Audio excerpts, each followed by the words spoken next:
ప్రభు యేసు స్వరం, ఆ క్రీస్తు స్వరం,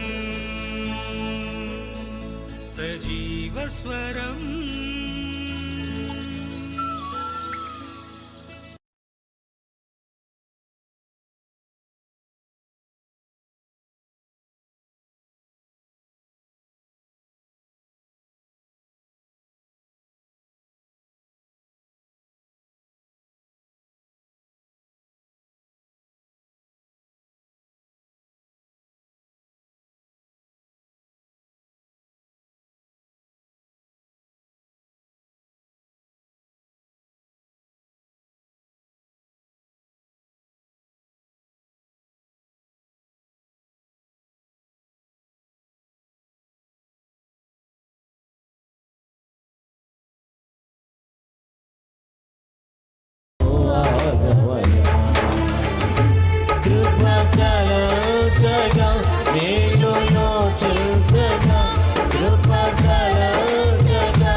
నీతో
ఆత్మ ద్వారానే వాగ్దానం నెరవేర్చి వారసుని చేశావు.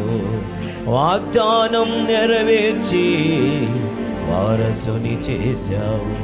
యేసయ్యా యేసయ్యా నా యేసయ్యా, యేసయ్యా యేసయ్యా నా యేసయ్యా, నీతో గడిపే ప్రతి క్షణము ఆనంద బాష్పాలు ఆగవయ్యా. ఆనంద బాష్ 2024 డిసెంబర్ పెంచుతూ నడిపిస్తున్నందుకు నీకు వందనాలు. ఏర్పరచబడిన జనులను, ఆకర్షించిన జనులను, నిలబెట్టుకున్న నీ ప్రియులను బట్టి మీకే స్తుతి ఘనత చెల్లిస్తున్నాను. దినము దిగి వచ్చి నాతో మాతో మాట్లాడి హృదయాలని పురికొల్పి మీ వైపు, మీ యొక్క పరసంబంధమైన నిత్య శాశ్వత రాజ్యం వైపు మమ్మల్ని ఆకర్షించమని యేసు నామములో అడుగుచున్నాను నా పరమ తండ్రి. ఆమేన్ ఆమేన్. దేవుని మాటలు విందాం. దేవుని మాటల కొరకే మనము సిద్ధపరచుకుందాం. ఈ దినము కొరక ఏర్పరచబడిన లేఖన భాగంలోకి వెళదాము. మనకు తెలిసిన చక్కటి మాటలు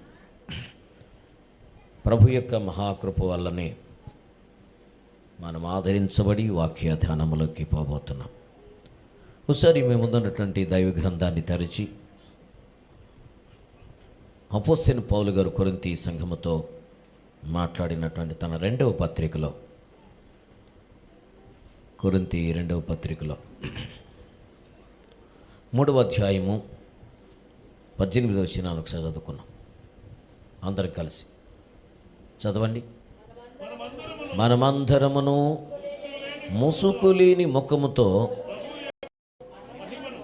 ప్రభు యొక్క మహిమను అద్దము వలె ప్రతిఫలింప చేయుచు మహిమ నుండి అధిక మహిమను పొందుచు ప్రభువుకు ఆత్మచేత పోలికగానే మార్చబడుచున్నాం. దేవుని నామానికి మహిమ కలుగునుగాక.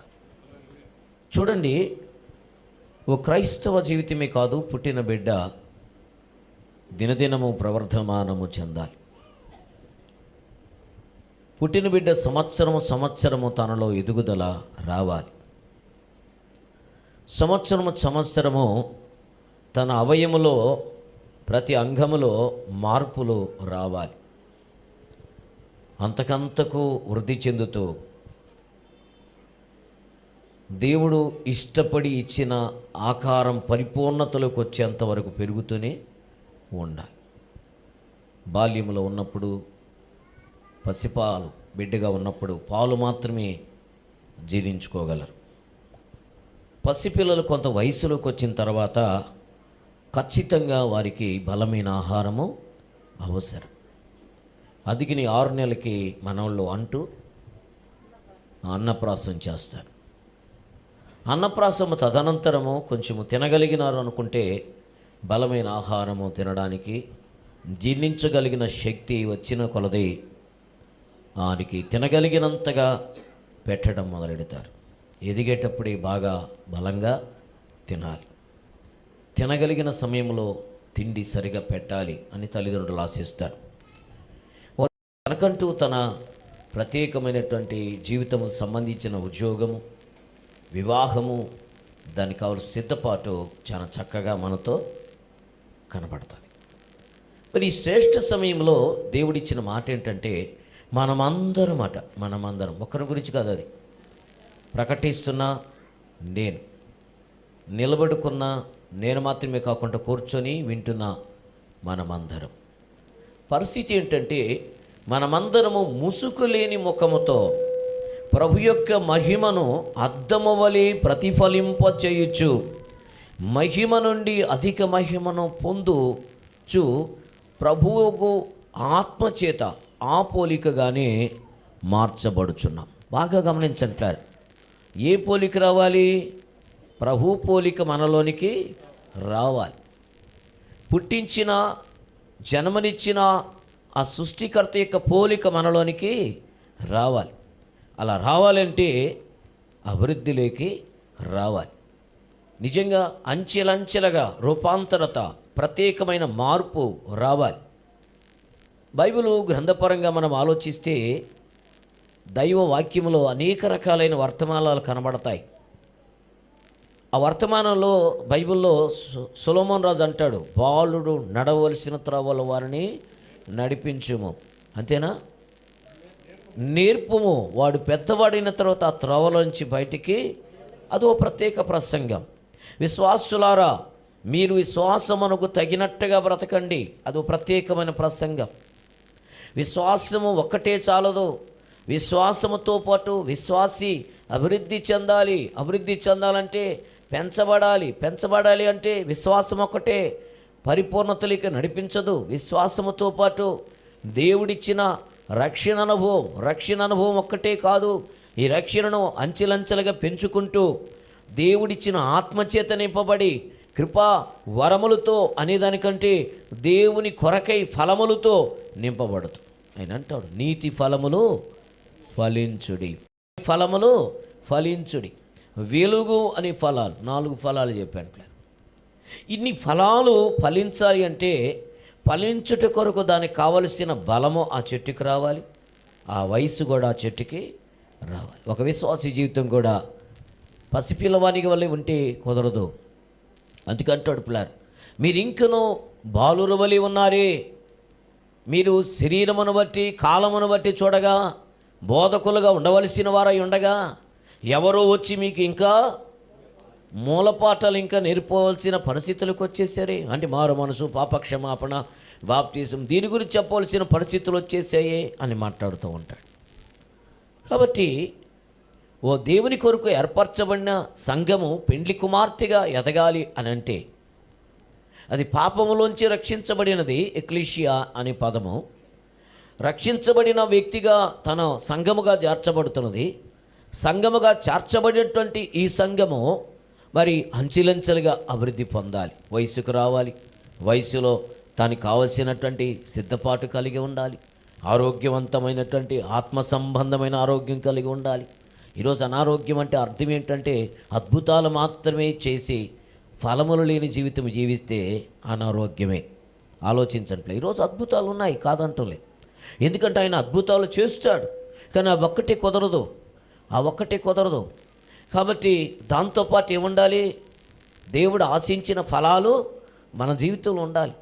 దేవుడు ఆశించిన వరాలు మనం పొంది ఉండాలి.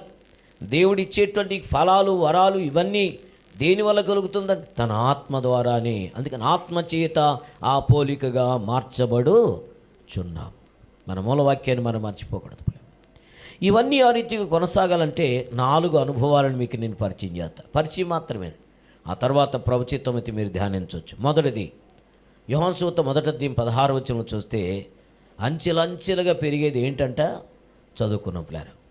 యోహాను సువార్త అదికి 6 నెలలకి మనోళ్ళు అంటూ అన్నప్రాసం చేస్తారు. అన్నప్రాసము తదనంతరము కొంచెము తినగలిగినారు అనుకుంటే బలమైన ఆహారము తినడానికి జీర్ణించగలిగిన శక్తి వచ్చిన కొలది వారికి తినగలిగినంతగా పెట్టడం మొదలెడతారు. ఎదిగేటప్పుడే బాగా బలంగా తినాలి. తినగలిగిన సమయంలో తిండి సరిగా పెట్టాలి అని తల్లిదండ్రులు ఆశిస్తారు. వారు పెరిగి పెద్దవాడు అయిన తర్వాత తనకంటూ ఒక ప్రత్యేకమైనటువంటి జీవితము, తనకంటూ తన ప్రత్యేకమైనటువంటి జీవితము సంబంధించిన ఉద్యోగము, వివాహము, దానికి కావలసిన సిద్ధపాటు చాలా చక్కగా మనతో కనబడుతుంది. మరి ఈ శ్రేష్ఠ సమయంలో దేవుడిచ్చిన మాట ఏంటంటే మనమందరం ఒక్కరి గురించి కాదు, అది ప్రకటిస్తున్నా నేను, నిలబడుకున్న నేను మాత్రమే కాకుండా కూర్చొని వింటున్న మనమందరం. పరిస్థితి ఏంటంటే మనమందరము ముసుగు లేని ముఖముతో ప్రభు యొక్క మహిమను అద్దము వలె ప్రతిఫలింపచేయుచు మహిమ నుండి అధిక మహిమను పొందుచు అంటే డబ్బు సంపాదించాను, ఇంకా కావాలి, ఇల్లు కట్టుకున్నాను, ఇంకా కట్టుకోవాలి. బాగా ఆలోచించండి ప్లాన్. మరి ఇదే పరిస్థితి ఆధ్యాత్మిక విషయంలో అయితే మనం అనుకుంటాం ఇంత చాలే, ఒక ఆదివారం ఆరాధన చాలే, మంగళవారం ఉపవాసము, బుధవారం స్త్రీల కూడిక, శుక్రవారం ఉపవాసము, శనివారం కనిపెట్టే ప్రార్థనలు, బైబిల్ సంబంధించినటువంటి దేవుని బిడ్డలారా క్లాసెస్, బైబిల్ సంబంధించినటువంటి స్టడీ, ఇవేం అవసరం లేదు మనకు. ఆదివారం వెళ్ళామా, అది కూడా కరెక్ట్గా 6:30 గంటలు కానీ చెప్తే 7:30 8 గంటల తర్వాత పోయినామా, క్లోజింగ్లో ఉంటుంది. ప్రభు నేను దీవించినగా కనగానే ఆశీర్వాదాలు వచ్చేస్తే వెళ్ళిపోతాం. కానీ దేవుడు ఇస్తున్నాడు ఈ 2024-23వ యానివర్సరీలో యొక్క మహిమను అద్దము వలె ప్రతిఫలింప చేయొచ్చు. మహిమ నుండి మీరు చెప్పాలి, మహిమ నుండి నోరు తెరవండి కొంచెం. అధిక మహిమకు. ఈ అధిక మహిమలోకి రావాలంటే మొదట మనం పెరగవలసింది ఏంటంటే కృప వెంబడి కృపను మనం పొందాలి. దేవుని స్తోత్రం కలుగునుగా. ఎక్కడంట కృప వెంబడి కృపను మనం పొందవలసింది. ఆయన పరిపూర్ణత నుంచి మనమందరమును కృప వెంబడి కృపను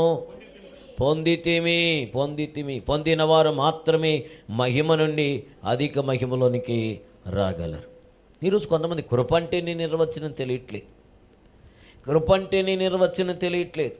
కృపను అనుభవిస్తే, కృపను గురించి ఆలోచిస్తేనే దేవుని యొక్క చిత్తమునకు మనం పరిపూర్ణతలోకి వస్తాం.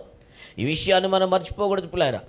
కృప వెంబడి కృప మనతో ఉండాలి. నెంబర్ 1. నెంబర్ 2 పరిచయం చేస్తున్నా, దాని గురించి వివరణ చాలా విస్తారంగా ఉంటుంది, మీరే ధ్యానించవచ్చు. రెండవ మాట చెప్తాను పిల్లారా. కీర్తనల గ్రంథం 84వ కీర్తన 7వ చరణం. కీర్తనల గ్రంథం 84వ కీర్తన 7వ చరణం. త్వరగా చూసారండి. నానాటికి అభివృద్ధి చెందాలి, లేకపోతే నానాటికి క్షీణించిపోతారు. చూసారండి, ఆయన మాట్లాడు. వారు నానాటికి, చూసారండి, నానాటికి అభివృద్ధి చెందుతూ బలాభివృద్ధి చెందుచు ప్రయాణము చేయుదురు. వారిలో ప్రతి వాడును సియోనులో దేవుని సన్నిధిని కనబడాలి అనంటే ఈ వ్యక్తికి ఏముండాలంట? రెండవది బలము మీద బలము పొందాలి. బలహీనులు ఎలా నడవగలరండి? బలహీనంగా ఉన్నవారు ఏ రీతిగా సాగగలరు? విశ్వాసములో బలహీనత, శరీరములో బలహీనత, పరిస్థితుల్లో బలహీనత, ఆ భావాల్లో ఉద్దేశాల్లో ఉద్రేకంలో బలహీనత ఉంటే ఏ రీతిగా సాగగలరు? బాగా ఆలోచించేయండి. అందుకే అంటాడు రెండవది బలము పైన బలము పొందుతూ వారు నానాటికి బలాభివృద్ధి నొందుచు. ఎక్కడుంటారట? ప్రయాణము చేయుదురు. ఇంకా ఎక్కడుంటారట? దేవుని బిడ్డలారా, వారిలో ప్రతివాడును సియోనులో దేవుని సన్నిధిని. అందుకని సియోనులో స్థిరమైన పునాదిని నీ మీదే నా జీవితమో అమర్చుచున్నా, నీ మీదే నా జీవితమో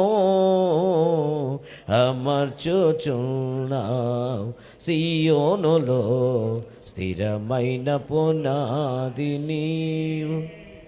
నిజంగా పిల్లలు, ఆ నిత్య సియోనులోకి వెళ్ళాలంటే మనకేం కావాలట? బలము మీద బలము. మొదటిది అంట కృప వెంబడి కృప. రెండవ మాట బలము మీద లేక బలము. ఈ బలం చాలదు, ఇంకా బలమైంది ఒకటి ఉంది. ఏంటది? వాక్య ధ్యానం. 20 నిమిషాలు వాక్యం చాలదా? ఎందుకంటే నిద్ర వస్తుందని 20 నిమిషాలు వాళ్ళు 1 నిమిషం చాలు వేసాయి అనుకుంటే. కాకపోతే మనం అనుకోవాలంటే ఖచ్చితంగా అట్లీస్ట్ కనీసం 1 అవర్ అయినా ఉండాలి. కానీ యాక్చువల్గా 20 నిమిషాలే. ఎవరికి? మానవుని యొక్క గ్రహించడానికి శక్తి 20 నిమిషాలే. కానీ దేవుడు మానవాతీత కార్యము జరిగించాలంటే దేవుని దగ్గర మనం ఇంకా కనిపెట్టాలి. బలము వెంబడి బలము పైని బలము మనం పొందాలి. 3వ విషయం పరిచయం చేస్తున్నాం, చూద్దామా? దైవవాక్య ప్రత్యక్షతలు ఆత్మదేవుడిని చెప్పడానికి ఇష్టపడుతున్నాడు. ప్రకటన గ్రంథం 22వ అధ్యాయం. ప్రకటన గ్రంథం 22వ అధ్యాయం. చేయనిమ్మో అపవిత్రంగా ఉన్నవాడు ఇంకను అపవిత్రంగాని ఉండనిమ్మో, నీతిమంతుడైతే ఇంకను నీతిమంతుడుగానే ఉండనిమ్మో.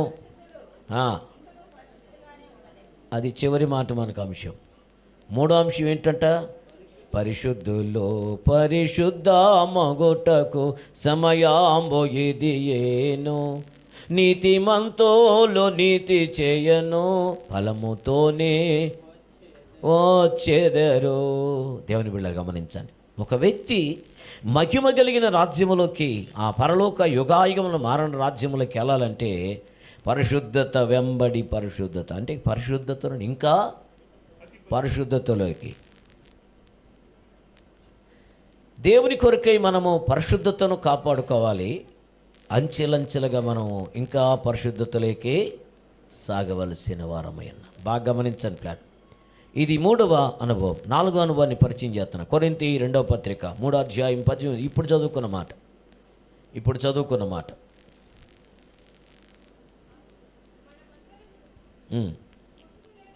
మనమంతరమును ముసుగులేని ముఖముతో ప్రభు యొక్క మహిమను అద్దము వలి ప్రతిఫలింప చేయుచు, మహిమ నుండి, చూసారండి, మహిమ నుండి అధిక మహిమను పొందుచు ప్రభు ఆత్మచేత ఆ పోలికగానే మార్చబడుచున్నాం.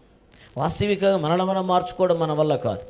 మరి ఆత్మకు తావిస్తే, ఆత్మదేవుని ఆరాధనకిస్తే, ఆత్మచేత దేవుని పరిపక్వతలోకి రావాలని ఉద్దేశం కలిగి ఆయన మీద అనుకుంటే, యెషయా 26:3 ప్రకారం ఆయన మీద ఆధారపడితే, ఎవరి మనసు వారిని ఆనుకురునో వారిని నేను పూర్ణ శాంతితో నింపుతాను సెలవిచ్చిన దేవుడు.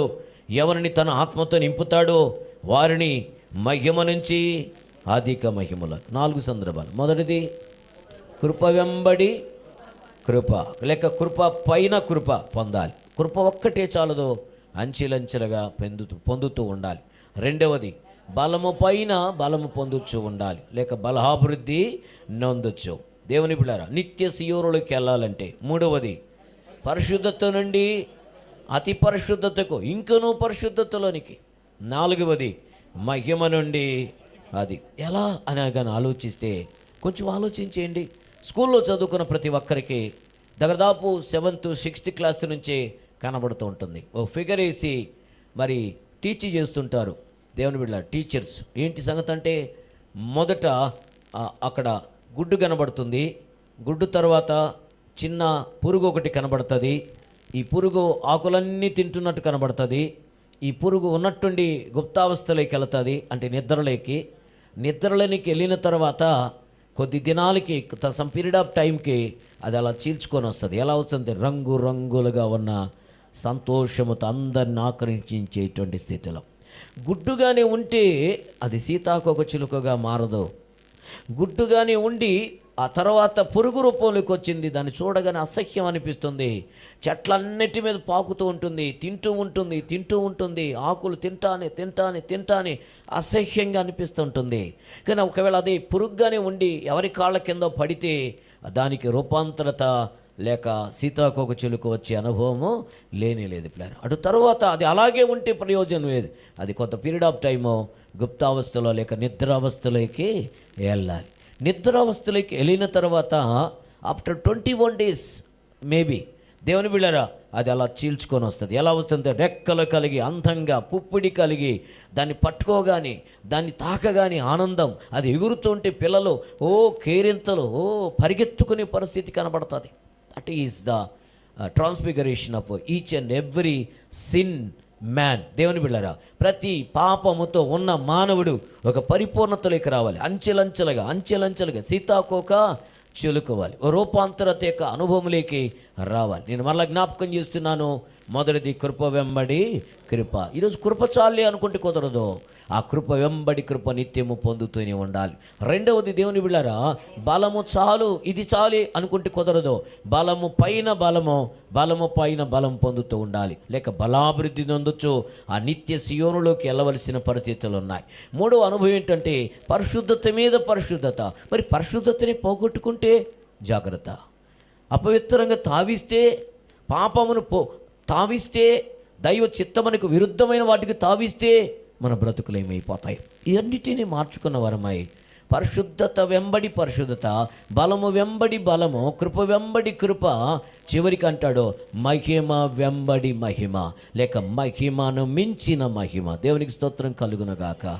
మహిమ కలిగిన దేవుని యొక్క సన్నిధి, ప్రత్యక్షమైనటువంటి దేవుని యొక్క వాక్కు కొరకై మనల్ని మనం సిద్ధపరచుకున్నాం. ఓ చక్కటి మాట దేవుని పేట నీకు నేను తెలియచేయడానికి ఇష్టపడుతున్నాను. బాగా వినండి ప్లారా.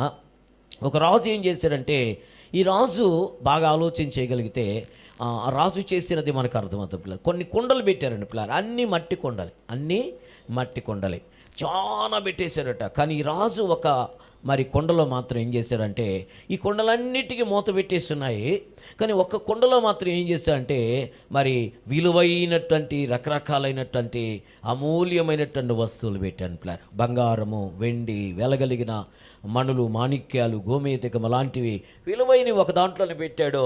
మరి ఆయన అంట ఈ కుండల్లో ఒక విలువైనది ఉన్నది అని చెబుతున్నా. అంటే ఎవరు కనుగొనగలరు? బయట నుంచి చూస్తుంటే అది అన్నీ ఒకటిగానే కనబడుతున్నాయి. బయట నుంచి చూస్తుంటే ఏమీ తెలుసుకోలేకపోతున్నాం. ఈ ప్రశ్న ఇలాగే ఉంచుకొని ఒక రాజు ఓ పని చేయమంటున్నా. అది సొలొమోను రాజు గురించినటువంటి అనుభవమే. పిల్లలు బాగా గమనించండి, అన్ని ఫ్లవర్స్ పెట్టాంట, అవి కూడా రోజా ఫ్లవర్స్ పెట్టేశాను. కొన్ని లక్షలు పెట్టారంట. 1,00,000 ఫ్లవర్స్లో ఎవడైనా కానీ న్యాచురల్గా ఉన్న ఫ్లవర్ కానీ కనుగొంటే ఏంటంట, అన్నీ ఆర్టిఫిషియలే, అన్నీ ఇక్కడ ఉన్నాయి కదండి, అట్లా ఆర్టిఫిషియలే. ఒరిజినల్గా ఉన్నటువంటి వాస్తవికంగా ఆర్టిఫిషియల్గా కాకుండా న్యాచురల్ ఫ్లవర్ ఎవరైనా కనుగొంటే వారికి ఇంత బహుమానం ఇస్తానని రాజు ప్రకటించాడు. ఎవ్వరు కూడా అర్థం చేసుకోలేవు, అన్నీ ఒక దగ్గరే ఉన్నాయి, గుత్తిగా ఉన్నాయంట. వాటిలో ఎక్కడ కనుగోగలవు? అక్కడికి ఇక్కడికి వెళ్తున్నారు, వీలు పట్టలేదంట. దేవుని బిడ్డారా, అందరూ అన్నా అంటే మా వల్ల కాదు అని. కానీ రాజు ఏం చేస్తాంటే ఓ సీతాకోక చిలుకను విడిచిపెట్టాంట. బాగా వినండి పిల్లారా, సీతాకోక చిలుకను. ఈ సీతాకోక చిలుక ఎగిరింది, కానీ ఎక్కడ కూడా అలా అంటుంది, అలా ఇదేమో అనుకుంటున్నట్ట, అలా కాలు పెట్టినట్టు అనిపిస్తుందట. కానీ అది ఎక్కడ ఆగలేదంట పిల్లారా. కానీ వెళ్ళి అన్ని లక్షల ఫ్లవర్స్లో ఒక ఫ్లవర్ దగ్గర మాత్రం కూర్చొని కొద్దిసేపు అలాగే ఉండి అలా దానికి ఉన్నటువంటి ఆ ముందున్నటువంటి దేవుని బిళ్ళారా ఏంటంట మకరందను పీల్చుకున్నటువంటి ఆ యొక్క దేవుని బిళ్ళారా దంతాన్ని లేక ఆ ఉన్నటువంటి తొండాన్ని అల్ల లోపలికి పెట్టి లాగిందంట. దట్ ఈస్ ద న్యాచురల్ అనంట. అందరూ జబ్బులు కొడుతారు. అంటే జ్ఞానులు, పండితులు, మహామహులు, గనులు అయినటువంటి వారు న్యాచురల్ ఏంటో ఆర్టిఫిషియల్ ఏంటో తెలుసుకోలేకపోయినారు. కానీ న్యాచురల్ కనుగోగలిగిన ఓ సీతాకోక చిలుక, నిజమైన నిత్య జీవ పరదాత అయిన సర్వోన్నతుని దేవుణ్ణి ఎవరు కనుగొంటారంటే అన్ని ఘట్టములు మట్టి ఘట్టములే, కానీ మట్టి ఘట్టములలో దేవుడి మహిమైశ్వర్యమును ఉంచేశాడు. హల్లెలూయా. ఆ మహిమైర్యమును ఐశ్వర్యమును ఉంచినది ఎవరిలో అంటే అది క్రీస్తు యేసుని ఆరాధిస్తున్న క్రీస్తు సంఘము మీద. దేవుని స్తోత్రం కలుగునుగా. చప్పట్ల కొడుకుసారి దేవుని నామమున మహిమపడతాం. నిజంగా ఇట్టి ధన్యత, ఇట్టి దీవెన నీకు లేకపోతే, నిజంగా ఈ దీవెనని గురించినటువంటి అవగాహన నీకు లేకపోతే ఖచ్చితంగా ఆయన సన్నిధిని నువ్వు అనుభవించాలి. ఈరోజు నేను ఓపెన్గా చెప్తున్నా, సంఘమా నీవు ధన్యుడివి అని చెప్పడానికి ఆనందిస్తున్నాను. ఎందుకంటే ఓ ఇశ్రాయేలు నీ భాగ్యము ఎంత గొప్పది అంటాడు. ద్వితీయోపదేశకాండం చివరి అధ్యాయంలో అనుకుంటాను, చూద్దాం ఒక్కసారి. ద్వితీయోపదేశకాండం దగ్గరదాపు చివరి అధ్యాయంలో ఆయన ఒక మాట అంటాడు పిల్లారా. చదువుకుందాం ఆ మాట. ద్వితీయోపదేశకాండం చూద్దాం ఆ మాట. చివరి అధ్యాయం దగ్గరదాపు 28 వచ్చింది 33.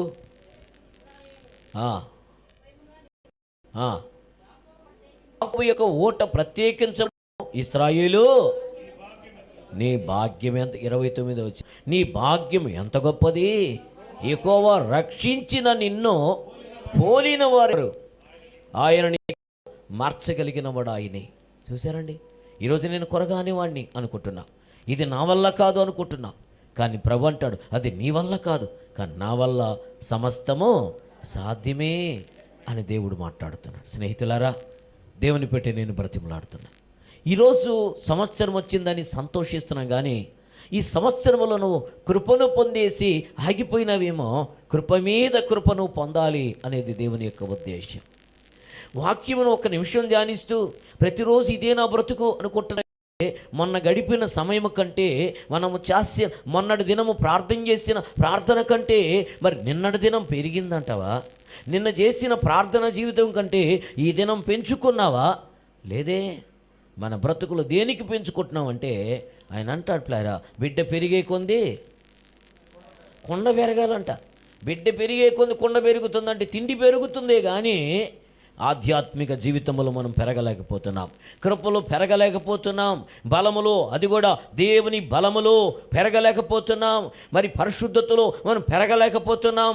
పరిశుద్ధతను వెంబడి పరిశుద్ధులుగా ఉండవలసిన వారు అపవిత్రులకు తావిస్తున్నారు.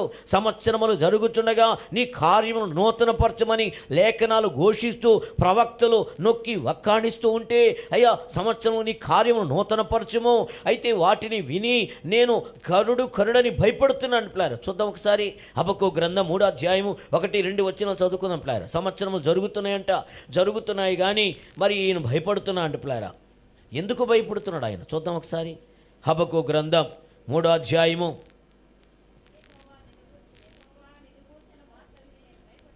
ఏంటంట? యెహోవా నిన్ను గూర్చిన వార్తని విని నేను భయపడుచున్నాను.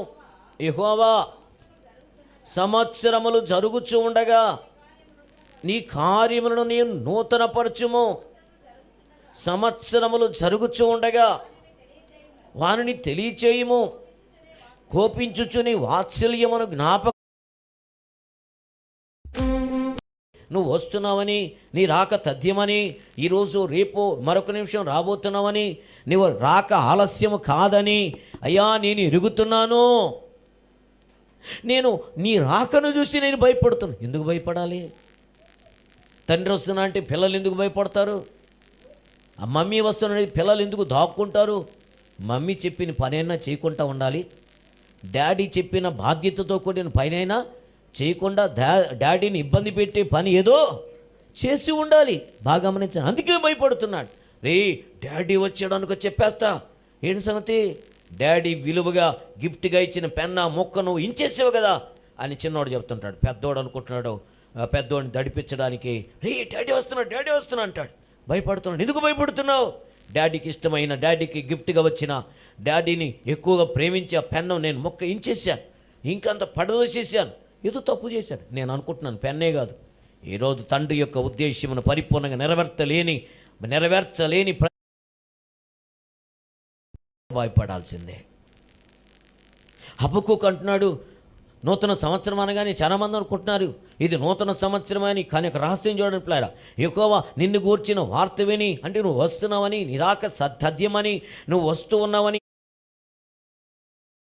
తీసుకుంటాం. అది వైట్ డ్రెస్ ఏదో ఒకటి తినేస్తాం హ్యాపీగా. ఓ హ్యాపీ న్యూ ఇయర్ అని చెప్పుకుంటాం, అందరికి విష్ చేసుకుంటాం, వెళ్ళిపోతాం. ఏంటి కార్యాలు?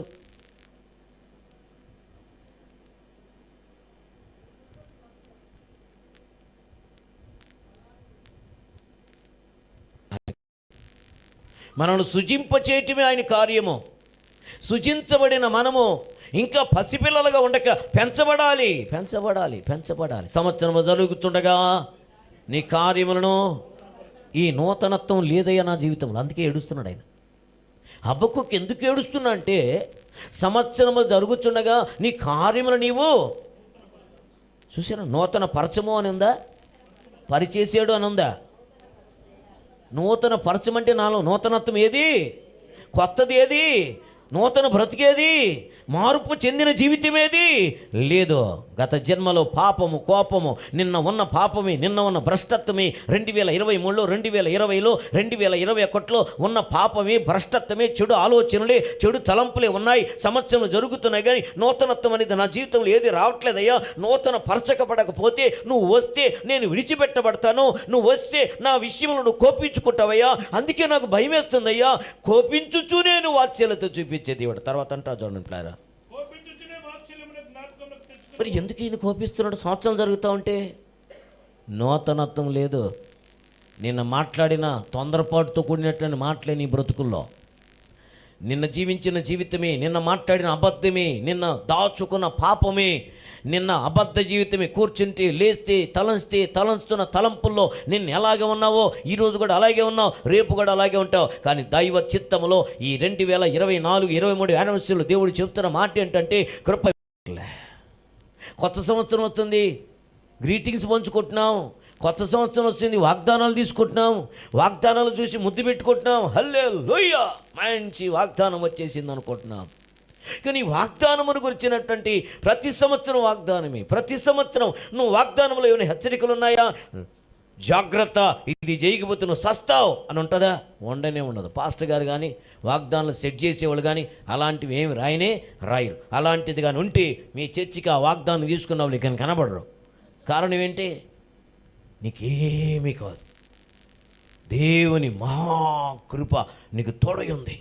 నువ్వేం చేయకపోయినా పర్వాలే, మాటలు ఎలా ఉన్నా పర్వాలే, నీ పాపాన్ని వదలకపోయినా పర్వాలే, మందిరానికి క్రమంగా రాకపోయినా పర్వాలే, నీకు అద్భుతం జరిగిపోతుంది. స్తోత్రం, హల్లెలూయా.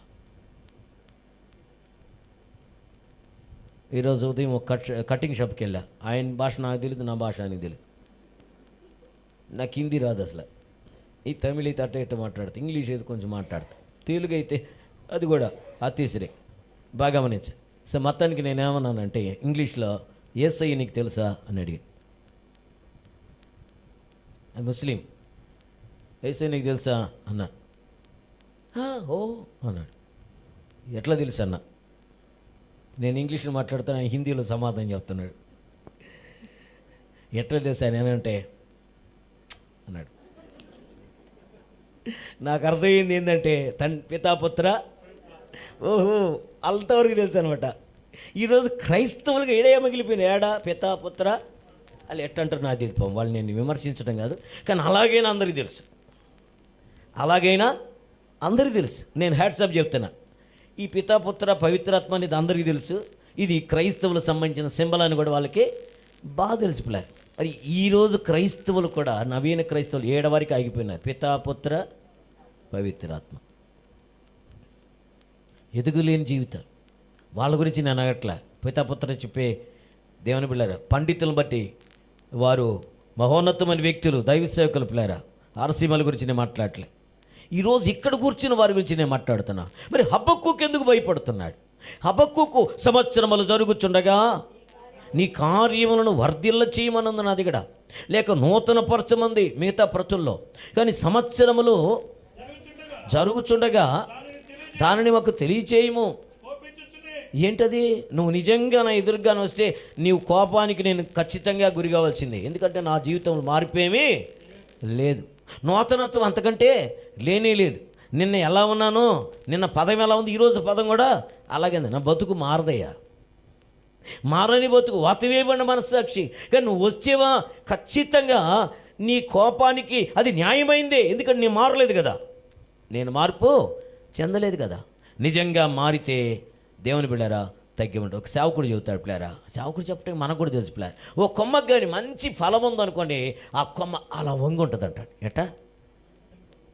ఫలం ఉన్నటువంటి కొమ్మ అలా వంగి ఉంటుందంట. ఫలము లేని కొమ్మ నిగుడుకో ఉంటుంది అంటాడు. ఫలము లేని కొమ్మ ఎలా ఉంటుందట?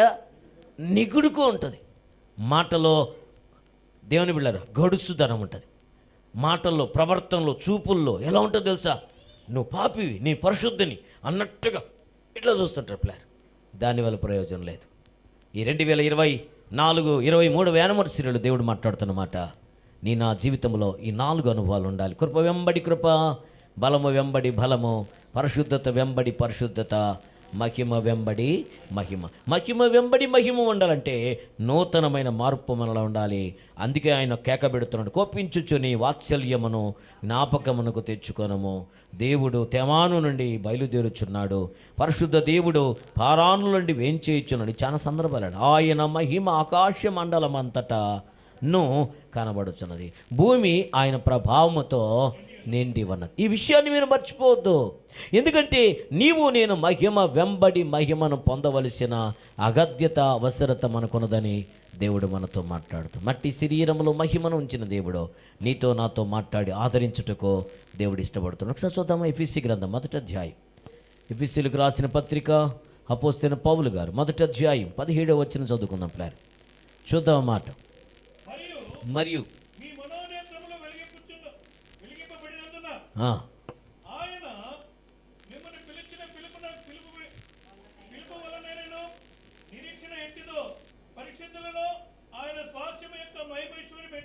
అక్కడ అండర్లైన్ చేసుకోండి.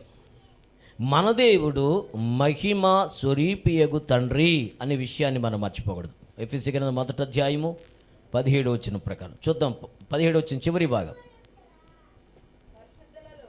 పరిశుద్ధులలో ఆయన యొక్క స్వాస్థ్యము మహిమైశ్వర్యం ఎట్టుదో దేవుని స్తోత్రం కలుగు. ఆయన క్రీస్తునందు వినియోగపరిచిన బలాతిశయమును బట్టి విశ్వసించుచున్న మన యందు ఆయన చూపుచున్న తన శక్తి యొక్క అపరిమితమైన మహాత్మ్యం ఎట్టు. అబ్బా, ఎన్ని మాటలు ఉన్నాయి. అక్కడ ఆగితే చాలు, సంవత్సరాలు జరిగిపోతాయి, మన బ్రతుకులు స్థిరపరచబడతాయి. చూడండి ప్లేరా, మహిమ యందు ఆయన చూపుచున్న తన శక్తి యొక్క అపరిమితమైనంట, అంటే దట్ ఈస్ అన్కౌంటబుల్. ఏంటంట? లెక్కింపలేనట. చూసారండి, అపరిమితమైనటువంటి మహాత్మ్యం ఎట్టిదో మీరు తెలుసుకొనవలనని మన ప్రభు అయిన యేసుక్రీస్తు యొక్క దేవుడైన మహిమాస్వరూపయగు తండ్రి తన్ను తెలుసుకుంట ఎందు. ఇదండి ఈరోజు మనము క్రీస్తులోనికి వచ్చిన తర్వాత బాగా గమనించండి ప్లేర్. కొన్నిసార్లు కొంతమంది ఫ్యాక్టరీలో జాయిన్ అయ్యి ఏదో వర్క్ చేస్తూ ఉంటారు, కానీ ఎవరు కనబడరంటే ఫ్యాక్టరీ యొక్క సంబంధించిన డైరెక్టర్ కనబడరు. కొన్నిసార్లు సంబంధించినటువంటి ఆ ఓనర్ ఎవరో కొంతమంది చూడరు ప్లేర్.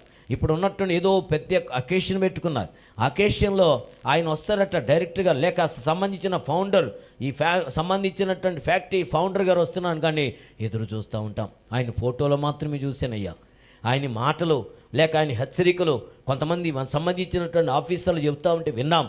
ఆయన ఇప్పుడు డైరెక్ట్గా చూడబోతున్నాం. మరి ఆయన డైరెక్ట్గా చూడాలంటే ఖచ్చితంగా నువ్వు డైరెక్ట్గా వెళ్ళడానికి కుదరదు. నువ్వు అంచెలంచెలుగా నీ పై సూపర్వైజర్ని కలవాలి, సూపర్వైజర్ కాస్త ఆఫీసర్తో కలవాలి, ఆఫీసర్ కాస్త సంబంధించిన డైరెక్టర్ దగ్గరికి తీసుకెళ్ళడానికి మీడియేటర్లు ఉండాలి, లేక మాట చెప్పాలంటే సిఓ దగ్గర నుంచి పూర్తిగా అక్కడికి వెళ్ళాల్సి వస్తుంది. మరి ఎంతమంది దగ్గరికి వెళ్ళాలి? ఒక ఫ్యాక్టరీలో సంబంధించిన ఓనర్ని కలవడానికి ఎంత సిద్ధపాటు మనకు అవసరమైతే, మహోన్నతుడైన మహిమ కలిగిన పరాత్పరుడైన దేవుని దగ్గరికి మనం వెళ్ళాలంటే ఖచ్చితంగా మనలో ఆ పవిత్రత ఉండాలి. మనం ఆరాధిస్తున్న దేవుడు ఎలాంటి వాడట? స్వరూపియకు దేవుడు, క్రీస్తు యొక్క యేసుక్రీస్తు యొక్క దేవుడైన నువ్వు ఆరాధిస్తున్న దేవుడు ఎవరు? మహిమా స్వరూపియగు తండ్రి. ఆ తర్వాత ఆయన అబ్రహామును తన మహిమ కలిగిన దేవునిగా ప్రత్యక్షపరుచుకున్నాడు. ఒకసారి చూద్దాం అపోస్తల కార్యములు, త్వరగా అపోస్తల కార్యం 7వ అధ్యాయం, అపోస్తల కార్యములు 7వ అధ్యాయం దేవుని వాక్యం చూడండి ప్లేరా. 2వ వచనం చదువుకున్నాం ప్లేరా. అందుకు స్టెఫను చెప్పినది ఏమనగా, సహోదరులారా, తండ్రులారా వినుండి, మన పితరుడైన అబ్రహాము హారానులు కాపురము ఉండక మునుపు మెసొపొతామియాలో ఉన్నప్పుడు మహిమ గల దేవుడు, అండర్లైన్ చేసుకుందాం ప్లేర్. ఇప్పుడు మనం చదువుకున్న మొదటి మాట ఏంటి? మహిమా స్వరూపియగు తండ్రి. మొదటి పదం మహిమా స్వరూపియగు తండ్రి. 2వ పదం ఏంటి తెలుసండి? మహిమ కలిగిన దేవునిగా తను ప్రత్యక్షపరుచుకున్నాడు. ఎవరికి? అబ్రహామునకు.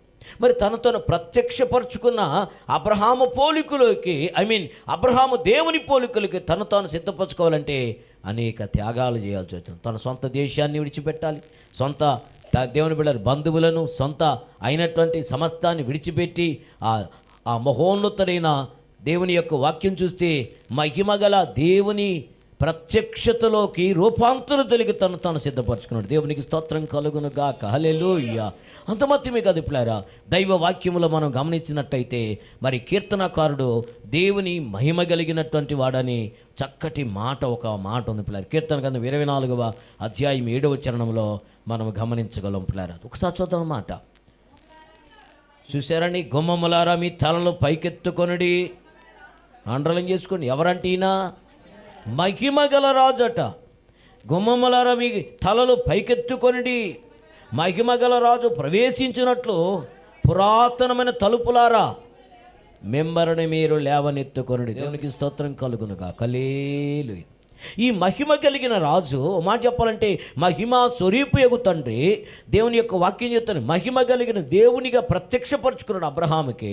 అబ్రహాము అలా ప్రత్యక్షపరుచుకున్నాడు కనుకనే దేవుని కొరకు తాను అప్పగించుకున్నాడు. తన జీవితంలో రూపాంతరత, తన జీవితంలో ఒక నూతనమైన పరిపక్వత చూసిన అబ్రహాముగా మార్చబడిపోయినాడు. సౌలు పౌలుగా మార్చబడడానికి ఓ ప్రత్యేకమైన ప్రణాళిక మీద ఉంచడానికి ఇష్టపడుతున్నా. బాగా గమనించండి, ఆ మహిమ కలిగిన దేవుని యొక్క ఆ ప్రత్యేక వెలుగుని ఆయన చూడలేకపోయినాడు. మీ బాధ తెలుసు, ఆయనలో జీవం ఉండి నా జీవం మనుషులకు వెలుగయుండును. అది లోకములకు వచ్చి ప్రతి మనిషిని వెలిగిస్తున్నది, కానీ తమ క్రియలు చెడ్డవి గనక చీకటిని ప్రేమించేవారు దాని దగ్గరికి రాలేకపోతారు. మరి వచ్చిన నీలో పరిపక్వత కాలను దేవుడు ఇష్టపడుతున్నాడు. సంవత్సరంలో జరుగుతుండగా ఆయన కార్యములు మనం అనుభవిస్తూ సాగిపోవాలి.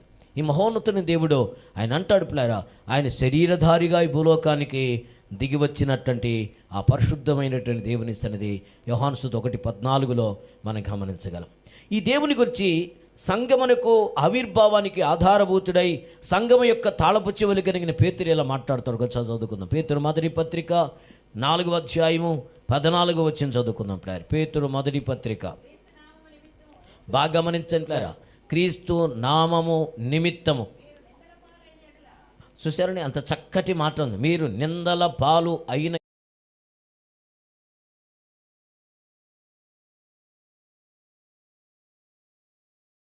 మహిమ కలిగిన తర్వాత సందర్భం చెప్పాలి. మహిమా స్వరూపి అయిన ఆత్మ, దేవునికి స్తోత్రం కలుగును గాక. మహిమా స్వరూపి అయిన ఆత్మ బాగా గమనించండి పిల్లారా. ఈయన దేవుడు మహిమాస్వరూపేగు తండ్రి, అంత మాత్రమే కాదు, ఈయన మహిమ కలిగిన దేవునిగా అబ్రహామునకు తాను ప్రత్యక్ష పరచుకున్నాడు. ఇప్పుడు పేతురు మాట్లాడుతున్నాడు. మీరు దేవుని నామమును బట్టి నిందల పాలు, శ్రమలు, ఇబ్బందులు, ప్రతికూలతలు ఎదుర్కొని ఎడల, అందుకే ఆయన మాట్లాడుతున్నాడు. ఏమంటారట అక్కడ? మహిమా స్వరూపి అయిన ఆత్మ అనగా దేవుని యొక్క ఆత్మ మీ మీద నిలుచుచున్నాడు గనుక మీరు ధన్యులు. చప్పలగడి దేవునాన్ని మహింపడదాం. మహిమాసురి. ఈరోజు నేను క్లూ ఇస్తున్నట్లు మన సహవాసంలో కూడా ప్రతి శుక్రవారము మరి కొంతమంది ఎంప్లాయీస్ వస్తారు. వారి పేర్లు నేను చెప్పను ప్లాన్.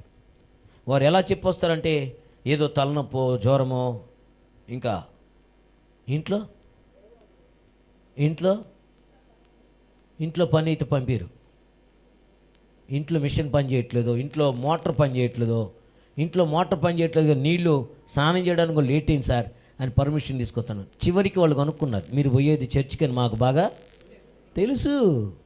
తెలుసు కాబట్టి మీరు ఒక పని చేయండి, మీరు పర్మిషన్ తీసుకొని వెళ్ళండి, సినిమాకైనా పోండి, టిక్కెట్ ఇస్తా, కానీ చర్చికి మాత్రమో. కారణం ఏంటి? మహిమా స్వరూపిగా దేవునిలో ఎక్కడి వీరో మహోన్నతమైన వ్యక్తులుగా మారిపోతారో అది సాతానికి ఇష్టమో ఉండదు, అధికారులకు ఇష్టమో ఉండదు. పిల్లారు, ఈరోజు అలాంటి త్యాగం చేసేటువంటి బిడ్డలు మన సంఘములు విశ్వాసులందరూ అలాగనే ఉన్నారు. పిల్లారు, కొంతమంది కొన్ని సాకులు చెప్పుకొని వస్తారు. ఒక సహోదరి చెప్తుంది, ఆమె ఏం చెప్తుందంటే ఏదో ఒక సాకు చెప్పుకొని మా ఇంటికి వస్తుంది ప్రార్థన చేసుకునే దానికి. వారికి ఇచ్చిన టైట్ తీసుకొని వారికి ఉన్న జీతంలో అంటే దశంభాగం తీసుకొని వస్తుంది. వస్తే పర్వాలేదు దేవుని బిడ్డలారా. కొన్నిసార్లు అయితే మరి ఏదో సాకు చెప్పి శుక్రవారాల ఉపవాస ప్రార్థనకి, మంగళవారం ఉపవాస ప్రార్థనకి, ఆదివారం ఆరాధనకు వస్తున్నారు. అన్ని కుటుంబీకులు శెట్టి గారు. ఎందుకు ఇవన్నీ చెప్పడానికి ఇష్టపడుతున్నానంటే ఆ మహిమ స్వరూపైన తండ్రిని, ఆ మహిమ స్వరూపిగా దిగివచ్చిన ప్రత్యక్షమైన ఆ సర్వోన్నతుడైన ప్రభువుని, మహిమ ఆత్మతో నింపబడిన, చూశారని ఆయన అంటాడు. 14 వచ్చిన ఆయన మాట్లాడుతున్న మాట అది ఏంటంటది? క్రీస్తు నామము నిమిత్తము మీరు, చూశారండి, క్రీస్తు నామము నిమిత్తం. మనోళ్ళు దేని కొరకు నిందల పాలు అవుతారు తెలుసా అండి? దేవుని బిళ్ళారు ఆస్తిని సంపాదించడానికి నిందల పాలు అవుతారు. దేవుని బిళ్ళారా ఇంకేదో సంపాదించుకుని శరీర కోరికలు నెరవేర్చుకుని నిందల పాలు అవుతారు. ఉద్దేశాలు అంతరంగంలో ప్రతికూల పరిస్థితులు వచ్చినప్పుడు వాటిని నెరవేర్చుకోవడానికి నిందల పాలైనా పర్వాలేదు అనుకుంటారు. కానీ ఇక్కడ ఏమంటా అంటే క్రీస్తుని సంపాదించుకున్నట్టు కరకట. చూసారా నేను మాట్లాడుతున్నాడు? క్రీస్తు నామము నిమిత్తము మీరు నిందల పాలు అయిన ఎడల మహిమా స్వరూపైనటువంటి ఆత్మ అనగా దేవుని యొక్క ఆత్మ మీ మీద నిలుచుచున్నాడు గనుక మీరు ధన్యులు. దేవుని పరిశుద్ధ నామానికి మహిమ కలుగునుగాక. కాబట్టి ఈరోజు నేను ఓపెన్గా చెప్తున్నా, ఆ రీతిగా నీ జీవితం ఉన్నట్లయితే, నీ జీవిత గమనం ఆ రీతిగా నువ్వు ఉంచుకోగలిగినట్లయితే నీకంటే ధన్యులు వేరొకరు ఉండరు. ప్లేరా, నీవు నిజంగా మహిమా స్వరూపేక ఆత్మను నువ్వు ధరింప చేసుకుంటున్నావు. ఎందుకంటే దినదినము కృప వెంబడి కృపలను ఎదగాలి, ఎదుగుతున్నావు. అందుకే నీ శ్రమలు, ఇబ్బందులు, ప్రతికూలతలో అందుకే చెప్తాడు పిల్లారా. మరి ఆయన మాట్లాడుతున్నమాట, బలము వెంబడి బలం తెచ్చుకుంటున్నావు. దేవుని బిడ్డారా, పరిశుద్ధత వెంబడి పరిశుద్ధతను నువ్వు సొంతం చేసుకుంటా ఉన్నావు. తద్వారా నీవు మహిమ వెంబడి మహిమ కలిగిన మహోన్నతుని దేవునిలో రూపాంతరతలోకి వచ్చేస్తున్నావు.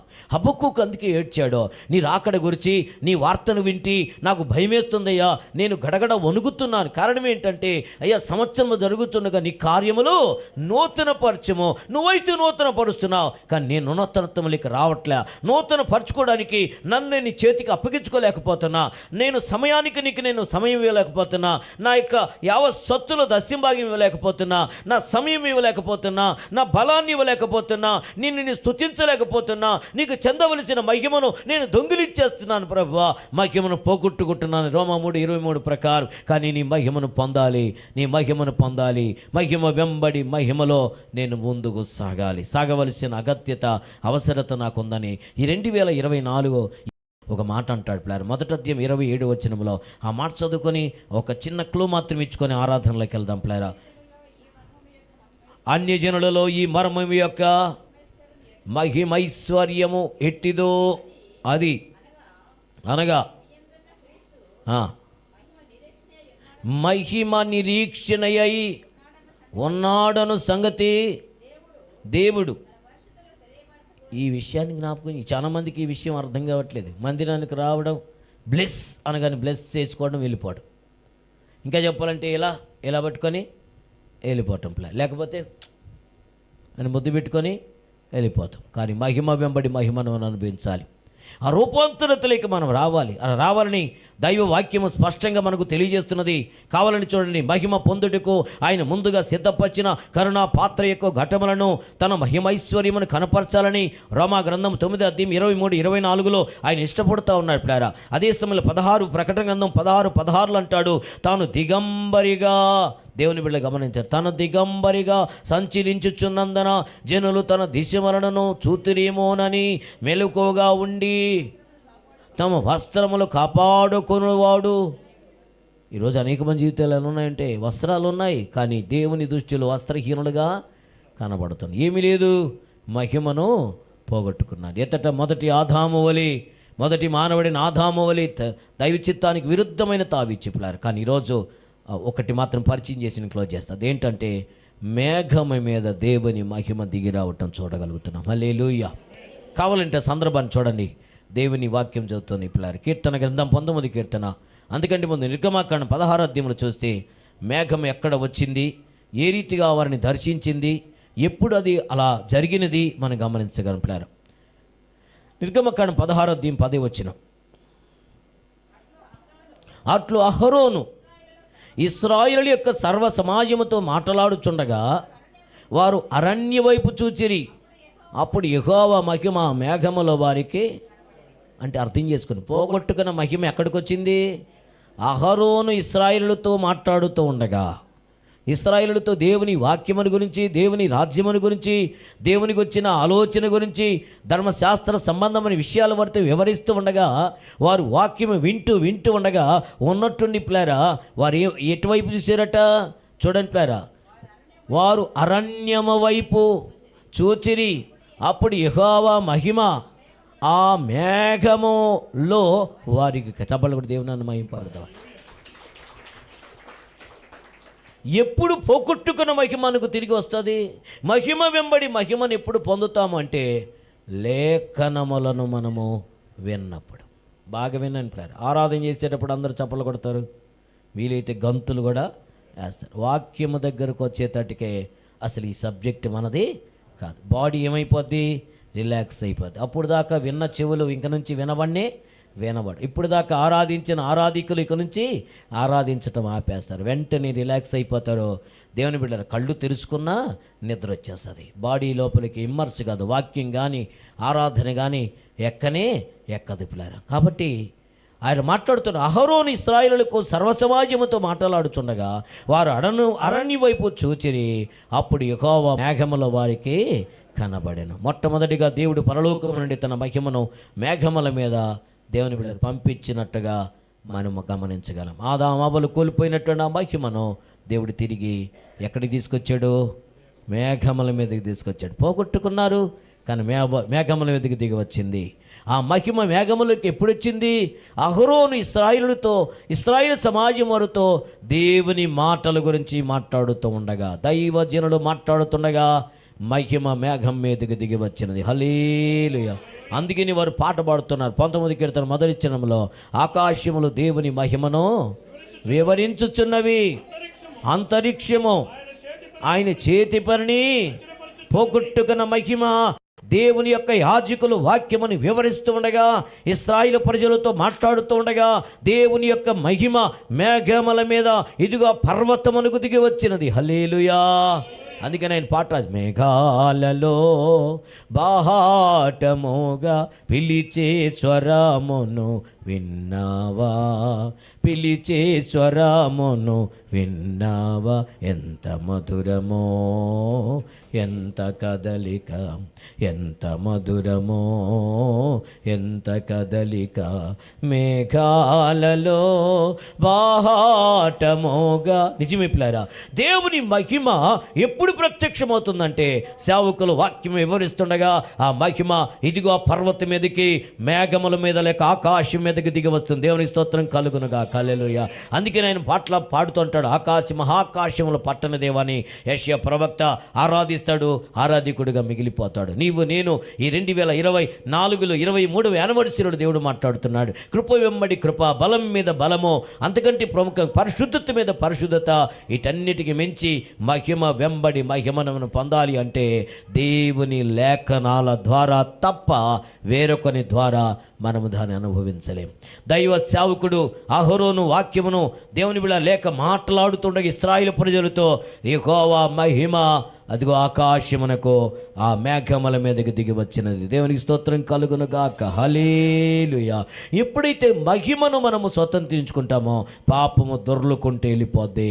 ఐగుప్తు నుంచి తప్పించుకొని వచ్చిన వారు, ఐగుప్తు నుంచి అంటే ఐగుప్తు అనే పాపమును తప్పించుకొని బయటికి వచ్చినటువంటి వారి జీవితము ఇప్పుడు వారిని పోగొట్టుకున్న మహిమ కళ్ళారా దేవుని బిడ్డలారా మేఘముల మీదకి దిగి వచ్చేస్తుంది. హల్లెలూయా. ఈ 2024 యొక్క యానివర్సరీలో దేవుడు చెప్తున్న మాట, సౌలు మీకు బాగా తెలుసు పిల్లారా, ఆ అపోస్తలులకు 9వ అధ్యాయంకి వెళితే మరి అక్కడ అంటాడు పిల్లారా, ఆ యొక్క ప్రత్యేకమైనటువంటి స్థలములోకి, ఏ ప్రాంతం అది? తమస్కు దగ్గరికి వెళ్ళేటప్పుడు దేవుని ప్రకాశత మహిమ దిగి వచ్చింది. పాపములో ఉన్న చదువునైనా అకస్మాత్తుగా ఆకాశము నుండి ఒక వెలుగు వారి చుట్టూ ప్రకాశించెను. అప్పుడు అతడు నేల చూశారని, ఒక పాపములో ఉన్న వ్యక్తి, దైవ చిత్తానికి విరుద్ధంగా ఉన్న వ్యక్తి, ఎంత గొప్ప వ్యక్తి అయినా ఎంత బలవంతుడైనా ఆ మహిమను చూస్తే తట్టుకోలేక ఏం చేస్తాడు చూడండి పిల్లారా, నేల మీద పడి, సౌలా సౌలా నీవేళ నన్ను హింసించుచున్నావని. బాగా గమనించండి. మరి సౌలు ఎప్పుడు హింసించాడు? అప్పుడు అంటాడు, నేను ఎప్పుడు హింసించాను అంటే ఆయన మాట్లాడుతున్నాడు, మరి దేవుని బిడ్డలారా, నా సేవకులను హింసించావు కనుక నన్ను హింసించిన కోణం అంట. ఈరోజు దేవుని యొక్క లేఖనాల ద్వారా ఆత్మదేవుడు మనతో మాట్లాడుతున్న మాట, ఆయన మహిమ వెంబడి మహిమను ఈ 2024 23 యానివర్సరీలో ఈ క్రీస్తు యేసు సంఘం, జేఎం క్రైస్ట్ సంఘం కొరకు తన క్రయధనముగా తన్ను తానే అర్పించుకొని. హల్లెలూయా. ఆ మహిమను గూర్చిన మాటలు వింటూ ఉండగా వారి జీవితం ధన్యకరంగా పోగొట్టుకున్న మహిమ తిరిగి వారికి వచ్చేసింది. మహిమ వెంబడి మహిమను పొందుతూ వారి క్రీస్తు కొరకు సాగడానికి దేవుడు సిద్ధపరుస్తున్నాడు. చివరిగా ఈ మాట చదువుకొని ప్రార్థనలోకి వెళదాం పిల్లారా. నిర్గమకాండంలో ఒక మాట ఉంది పిల్లారా, 40వ అధ్యాయంలో 34వ వచనం చదువుకుందాం పిల్లారా. చూడండి, ఆయన మహిమ ఎక్కడ కనబడుతుందంటే నాయనా, అప్పుడు మేఘము ప్రత్యక్షపు గుడారమును కమ్మగా ఎక్కువ తేజస్సు మందిరమును నింపెను. ఆ మేఘము మందిరం మీద నిలుచుట చేత మందిరము యెహోవా తేజస్సుతో, తప్పలు కూడా దేవుని మహిమపరచవాలి. మొదటిది ఆకాశములో ఆయన మహిమ దిగి వచ్చింది. ఎప్పుడంటే ఆ ఫరోను ఐగుప్తులోంచి విడుదల పొందిన ఇశ్రాయేలీయుల ప్రయాణములు తోడయుండి నడిపించిన దేవుని గురించి వారికి వివరిస్తూ ఉండగా వారు ఆయన మాటలందు లక్ష్యముంచి అరణ్యం వైపు చూడగా ఆ మేఘము ఎక్కడికి వచ్చిందట? ఆకాశము యొక్క దేవుని బిళ్ళరా పర్వతం మీదకి దిగి వచ్చినది. దేవునికి స్తోత్రం కలుగునుగా. హల్లెలూయా.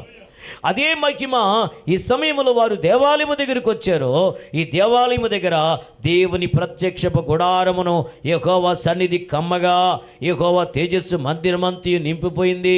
అక్కడ ఏంట ఆ మేఘము మందిరం మీద నిలుచుట చేత మందిరము యెహోవా తేజస్సును నిండిన గనక మోషే ప్రత్యక్ష గుడారములోనికి చప్పలు కొట్టి దేవుని మహిమపడతాడు. హల్లెలూయా. మొదటిది ఆకాశములో మేఘం మీదకి ఆయన సన్నిధి దిగి వచ్చింది మహిమ. ఆదాము పోగొట్టుకున్న మహిమ. ఐగుప్తు బానిసత్వం నుంచి విమోచించబడి 430 సంవత్సరాల తర్వాత దేవుని యొక్క వాగ్దాన భూములకు వచ్చి వారి మందిరం మీదకై ఆరాధన చేస్తూ ఉండగా దేవుని సన్నిధి అక్కడ దిగి వచ్చిన చరిత్ర మనం ఆయన అంటాడు. ప్రత్యక్ష గుడారము కమ్మగా యెహోవా తేజస్సు మందిరమంతా నిండిన గనక మోషే సహితం అక్కడికి వెళ్ళలేకపోయినాడు. దేవుని స్తోత్రం కలుగునుగా. హల్లెలూయా. అందుకే ఆయన అంటాడు సామెతలు 20:27 వచనంలో ఆయన సన్నిధి ప్రత్యక్షతను గురించి ఆయన అంటారు, నరుని ఆత్మ యెహోవా పెట్టిన దీపము అది అంత రంగములన్నిటినీ పరిశోధించను. దేవుని ఆత్మ ఈరోజు నీతో మాట్లాడుతున్నది. దేవుని పరిశుద్ధత మేఘం మీదకి దిగి వచ్చింది. ఆయన ప్రత్యక్ష గుడారం మీదకి దిగి వచ్చింది. ఈరోజు ఆయన మహిమ నీతో నాతో లేక నరులందరి మీదకి రావడానికి ఈరోజు సిద్ధంగా ఉన్నది. చివరికి దైవ వాక్యం చెప్తున్నది.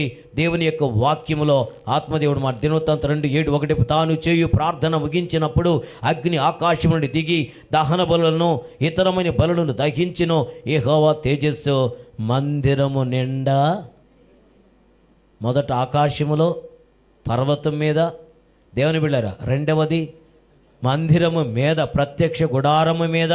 ఈరోజు దేవుని మందిరము లోపలంట. Praise the Lord. హల్లెలూయా. ఇట్టి మహిమలో ఆరాధిస్తూ ఉండగా హబక్కూకు చేసిన ప్రార్థన, అయ్యా కోపించుచునే నీ వాత్సల్యత జ్ఞాపకము చేసుకొనుము. ఇట్టి ఆరాధన నిజమైన ఆరాధికులమై ఆ మనం సాగి వెళదాం. ఈరోజు నేను పరిచయం చేసి మొదటిది ఆ పోగొట్టుకున్న మహిమ ఇశ్రాయేలు ఐగుప్తు నుంచి విమోచించబడిన తర్వాత అహరోను మాట్లాడుతుండగా ఎక్కడికి దిగి వచ్చింది? మేఘం మీదకి దిగి వచ్చినది. రెండవది దేవుని బిళ్ళారా గమనించని పిల్లారా, నిర్గమకాండ 40 అధ్యాయంలో చూసినట్లయితే మేఘము ప్రత్యక్ష గుడారమును కమ్మగా యెహోవా తేజస్సు మందిరము మీద నిలబడిందండి. దేవుని స్తోత్రం కలుగునుగా. హల్లెలూయా. ఈరోజు దేవాలయములో దేవుని మహిమ వచ్చింది. అలా అంటాడు, తాను చేయు ప్రార్థన ముగించగానే. అంటే ఎవరు ప్రార్థన ఏకాత్మతో ఏక దృష్టితో మందిరములో ప్రార్థన చేస్తుంటారో వారి మందిరములోనికి దేవుని మహిమ దిగి వస్తుంది. హల్లెలూయా. ఈరోజు నేను ఓపెన్గా చెప్తున్నా, ఈ మందిరం దేవుడు సిద్ధంగా ఉన్నాడు.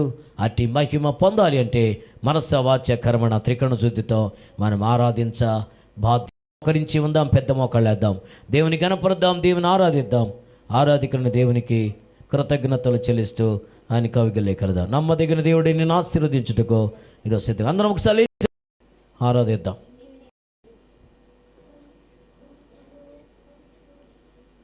ఆయన మహిమను పొందినట్లుగా మహోన్నతమైన కార్యములు స్వతంత్రించుకున్నట్లుగా ఆరాధిస్తూ ఆరాధికులమై సాగిలపడదాం. హబక్కూకు దేని గురించి ఆలోచన కలిగినంటే, నీ కార్యములు ఎన్నెన్ని చెప్పగలనయ్యా, నీ కార్యములు నూతనముగా ఉన్నాయే ఆయన మాట్లాడతాడు కీర్తనకారుడు. హబక్కూకైతే నీ కార్యములు నూతనపరచుము అని మాట్లాడుతున్నాడు. కానీ అలా నూతనంగా ఉండవలసిన నా బ్రతుకు నూతనంగా లేదయ్యా. సంవత్సరాలు నూతనంగానే వస్తున్నాయి, కానీ నా జీవితం నూతనంగా లేదు, అందుకే నాకు భయం వేస్తుందయ్యా అని తండ్రిని దేవుని ఘనపరుస్తున్నాడు. ఈరోజు ప్రతికూల పరిస్థితుల్లో, మరణఛాయ వంటి పరిస్థితుల్లో, వంచన అనేటువంటి ప్రతికూల పరిస్థితుల్లో కలవరపడిపోతున్న జీవితంలో గొప్ప శకం ఆరంభించబడబోతోంది. ఉన్న స్థలంలో పోగొట్టుకున్న మహిమను తిరిగి పొందిన ఇశ్రాయేలుల వలె, ఆ మేఘం మీద దిగి వచ్చిన మహిమ వలె, ప్రత్యక్ష గుడారం మీదకి వచ్చిన మహిమ వలె మందిరములోకి ప్రార్థన చేయుచు ఉండగా దిగి వచ్చిన ఆ మహిమను స్వతంత్రించుకున్నాం. హృదయపూర్వకంగా కొండలలో, లోయలలో, అడవులలో, ఎడారులలో నన్ను గమనించి నావా, నన్ను నడిపించినావా. కొండలు, లోయలు, ప్రతికూల పరిస్థితుల మధ్యలో కురిగిపోయిన జీవితం, కలవరపడిన జీవితం, మహిమను పోగొట్టుకున్నది తిరిగి మహిమను పొందడానికి మహిమ వెంబడి మహిమ, బలము మీద బలము, కృప వెంబడి కృప, పరిశుద్ధత వెంబడి పరిశుద్ధత, మహిమనివ్వడానికి దేవుడు సిద్ధంగా ఉన్నాడు. సిద్ధపరిచిన దేవునికి కృతజ్ఞతలు చెల్లి. యేసయ్యా, యేసయ్యా, యేసయ్యా, యేసయ్యా, నిన్నే నే కొలుతునయ్యా, నీవే నీవే నా రాజోవయ్యా. నిజమే, హృదయపూర్వక కావుగల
కొంతమంది నూతన శకముల జీవితాలు ఆరంభించబడబోతాం.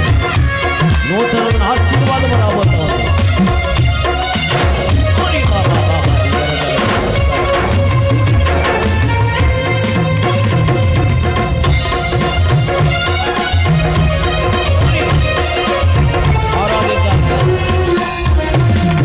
ఆయలలో మెరిసిన నీ ప్రేమ, నలిగిన బ్రతుకున కురిసిన నీ కృప,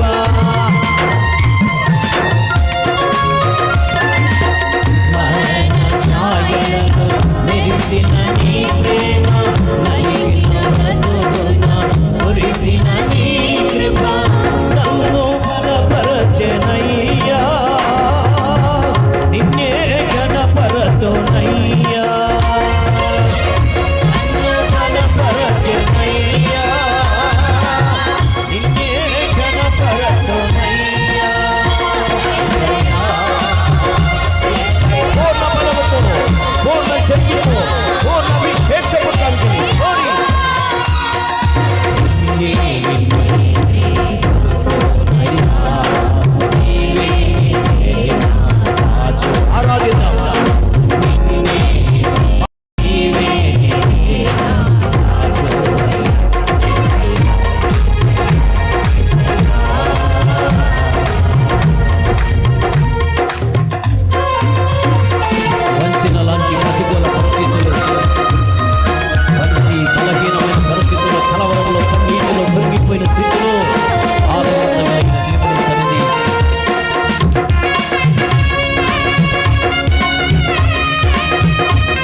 వంతెన ఒదిగిన భారాన వసగక విసిగిన విసిరే కెరటాన, వంతెన ఒదిగిన భారాన వసగక విసిగిన విసిరే కెరటాన, కలలా కడ తీర్చినావా, నీ వలలో నన్ను మోసినావా,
కొండలలో లోయలలో, అడవులలో, ఎడారులలో.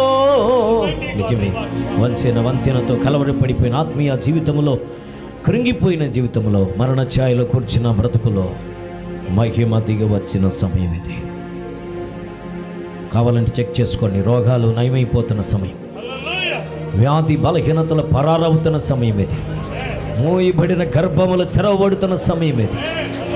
కన్నీరు పడవు, కానీ ప్రభువు చక్కపరచబోతా ఉన్నాడు.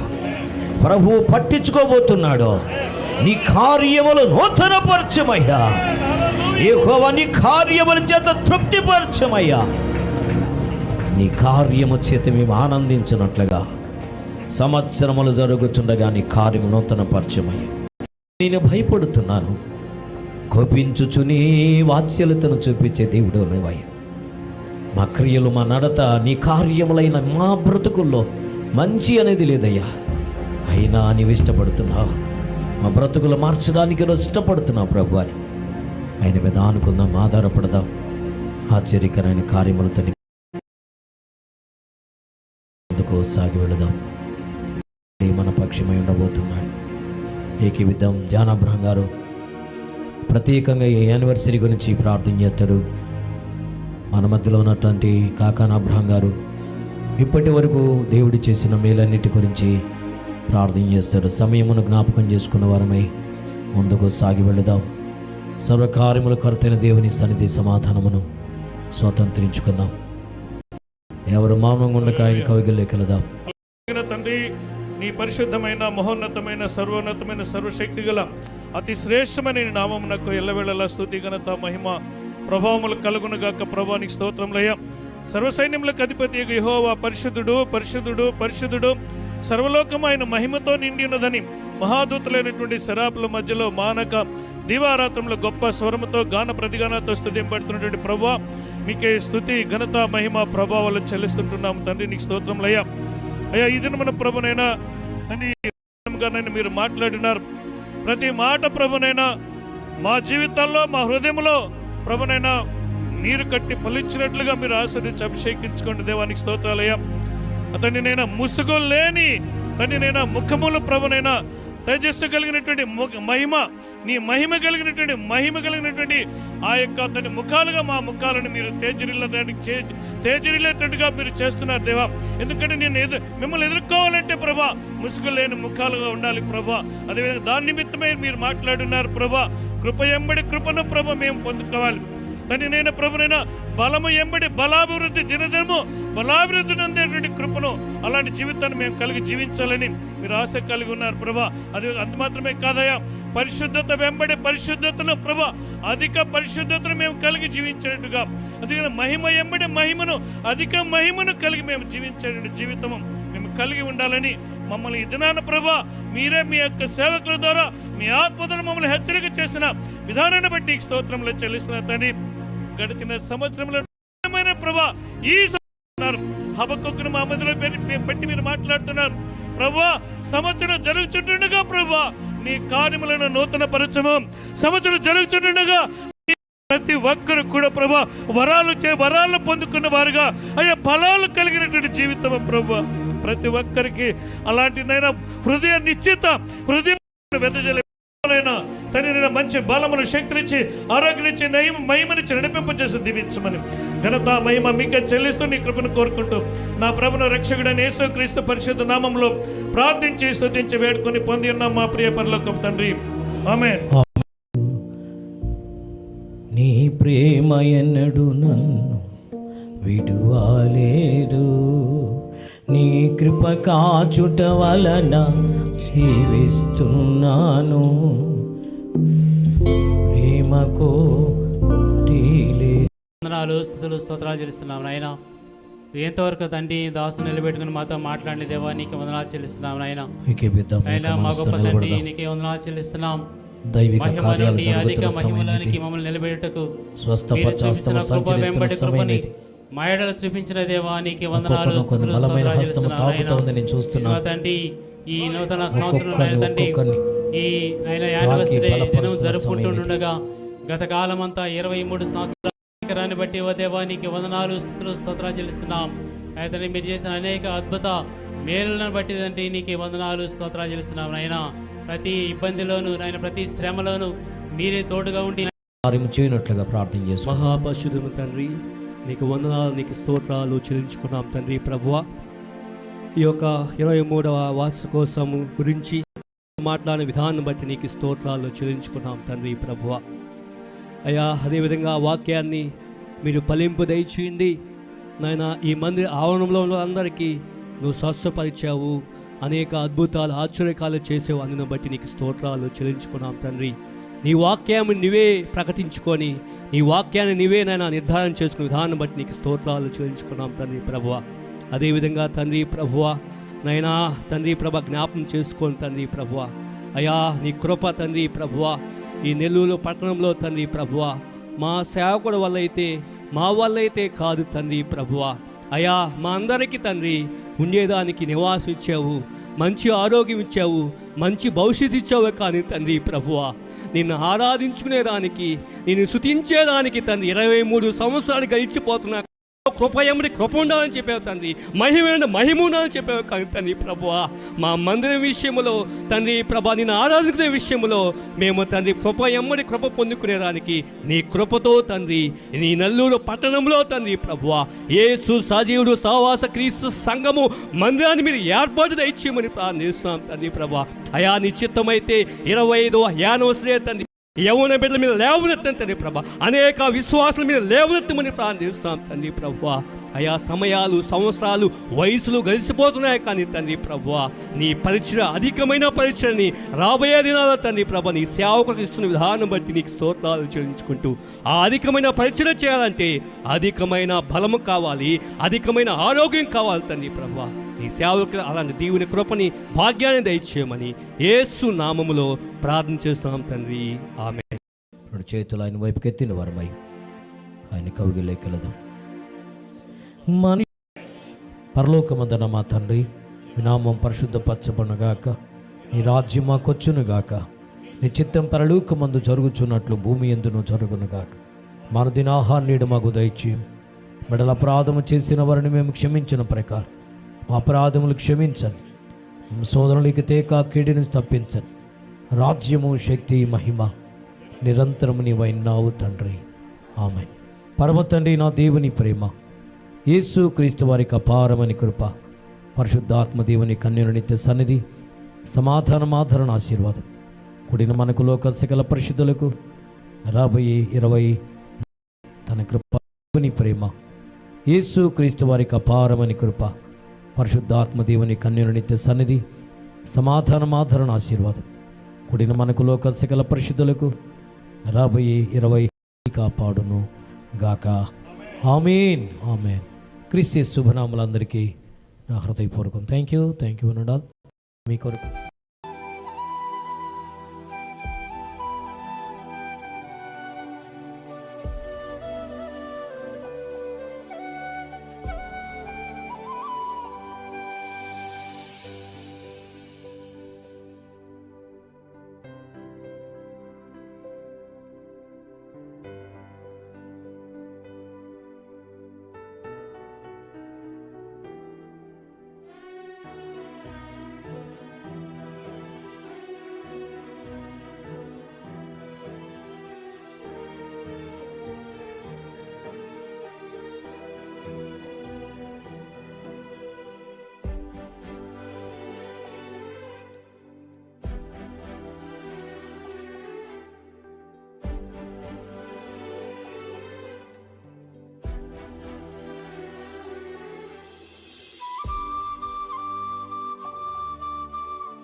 వలన నేను నశించిపోలేదు. నీ ప్రేమ ఎన్నడు నన్ను విడువలేదు.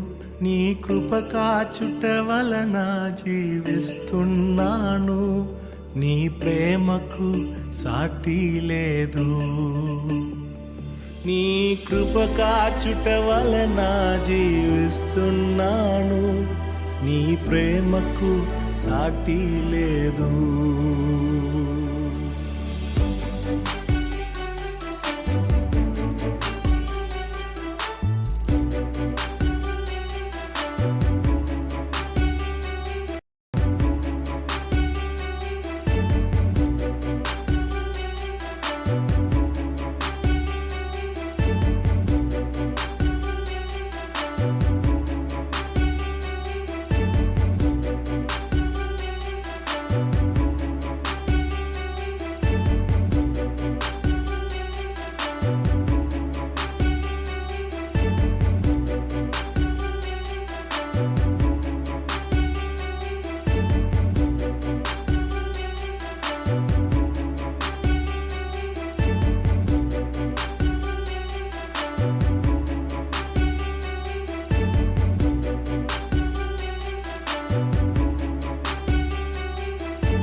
నశించుటకు ఎందరో వేచియున్నను. నశింపని నీ పిలుపు నన్ను కాపాడెను. ద్రోహము నిందల మధ్యలో నే నడచినను. నీ నిర్మల హస్తము నన్ను భరించెను.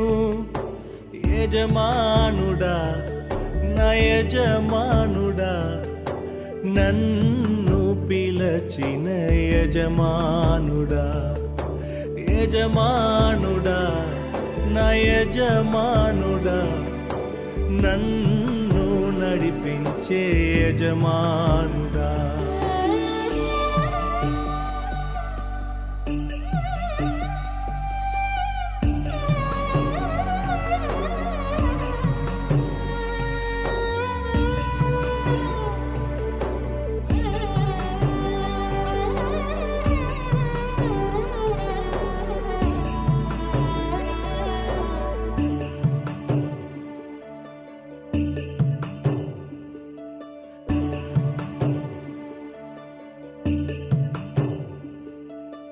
మనుషులు మూసిన తలుపులు కొన్నైనను నాకై నీవు తెరచినవి అనేకములు.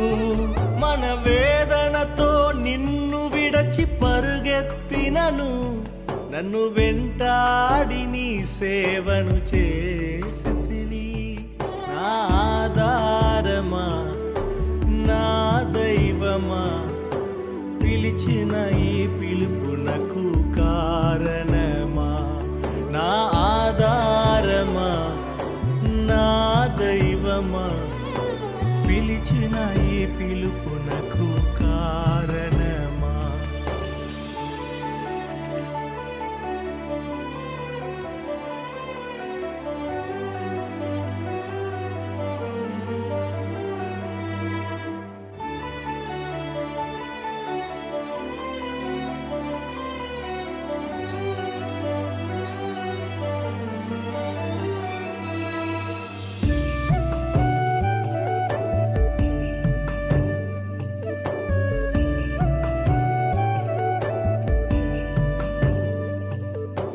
పిలిచిన నీవు నిజమైన వాడవు. నన్ను హెచ్చించే ఆలోచన గలవాడవు. ఏదేమైనను కొనసాగించితివి. నీపై ఆధారపడుటకు అర్హుడవు. నిన్ను నమ్మెదను, వెంబడింతును. చిరకాలము నిన్నే సేవింతును. నిన్ను నమ్మెదను, వెంబడింతును. వెంబడింతును, చిరకాలము నిన్నే సేవింతును.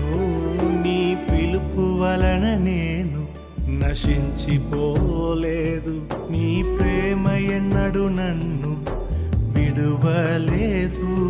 నీ కృప కాచుట వలన జీవిస్తున్నాను, నీ ప్రేమకు సాటి లేదు, సాటి లేదు.